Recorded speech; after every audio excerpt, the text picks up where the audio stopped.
যুবক ভাইয়েরা, আমার ব্যক্তিগত তরফ থেকে, সংগঠনের তরফ থেকে সকলকে মোবারকবাদ জানাই। সর্বপ্রথম আল্লাহ রাব্বুল আলামিনের কাছে শুকরিয়া আদায় করছি, যেই মাঠে গান বাজানো হতো, যেই মাঠে মহিলাদেরকে দিয়ে নৃত্য করা হতো, যেই মাঠ থেকে ইসলামের সংগঠন করার কারণে ভোট দিতে এসে গলা ধাক্কা দিয়ে বের করা হতো, আল্লাহ রাব্বুল আলামিনের হুকুম অনুযায়ী আজকে এখানে দিন কায়েমের শহীদি কাফেলার কর্মী সম্মেলন অনুষ্ঠিত হয়েছে, ঠিক কিনা? আল্লাহ রাব্বুল আলামিনের কাছে শুকরিয়া আদায় করছি। প্রিয় ভাইয়েরা, সময় যেহেতু কম, আমি দুই একটি কথা বলে শেষ করব।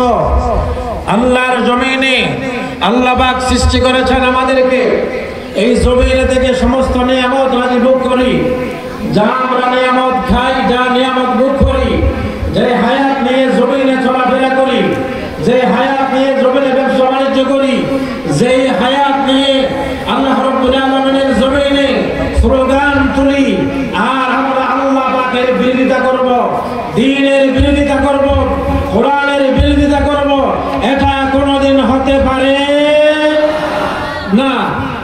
আল্লাহ রাব্বুল আলামিন এই জমিনে যত নবী এবং রাসূল প্রেরণ করেছেন, আল্লাহ পাক একটা উদ্দেশ্য, লিয়াযহিরাহু আলা দ্বীনি কুল্লি। আল্লাহ পাক বলেছেন, সমস্ত নীতি, সমস্ত মতবাদ, সমস্ত ধর্মের উপরে ইসলামের পতাকা, দ্বীনের পতাকা, আল্লাহর এই দ্বীনের পতাকাকে বিজয় করার জন্য, উদ্দীন করার জন্য সমস্ত নবী এবং রাসূল প্রেরণ করেছেন। জামাত ইসলাম চাই আল্লাহর এই জমিনে একটা স্লোগান আছে, আল্লাহর আইন চাই, সৎ লোকের শাসন চাই, ঠিক কিনা? আল্লাহর জমিনে আল্লাহর আইন বাস্তবায়নের জন্য যেই জমিনে কিতাব দিয়ে, কোরআন দিয়ে রাষ্ট্র পরিচালনা করার শিক্ষা দিয়েছেন নবী মুহাম্মদ রাসূলুল্লাহ সাল্লাল্লাহু আলাইহি ওয়াসাল্লাম, কোরআন দিয়ে হযরত আবু বকর রাষ্ট্র পরিচালনা করেছেন, হযরত ওমর ফারুক করেছেন, হযরত উসমান বিন নুরাইন করেছেন, খুলাফায়ে রাশিদিন করেছেন, হযরত আলী রাদিয়াল্লাহু তাআলা করেছেন। আমরা তাদের উত্তরসূরি। তাহলে তারা শিখিয়ে দিয়েছেন, নবী যদি কোরআন দিয়ে দেশ শাসন করে, রাষ্ট্র পরিচালনা করে, আমরা নবীর উম্মত হয়ে আল্লাহর জমিনে বসবাস করে মুসলমান হয়ে কেন আমরা আল্লাহর কোরআন ফেলে, দ্বীন ফেলে আমরা কোন মানুষের কোন দিকে দৌড়াই, কোন আদর্শ গ্রহণ করি, কোন নেতার আদর্শ গ্রহণ করি?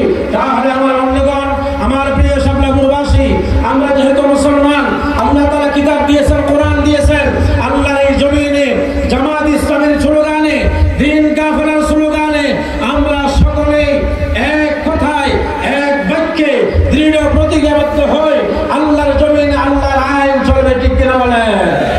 আমরা আল্লাহর আইন চাই, সৎ লোকে। আর এটা যদি কেউ না চায়, আল্লাহ পাক বলেন, যদি আমার আইনের বিরোধিতা করে, আমার আইন না মানে, আমার আইন না চায়, আমার আইন মতো, কোরআন মতো বিচার আচার না করে, তাদের ব্যাপারে আল্লাহ পাক সূরা মাইদায় বলেছেন, ওয়ামান লাম ইয়াহকুম বিমা আনজালাল্লাহু ফাউলাইকা হুমুল কাফিরুন।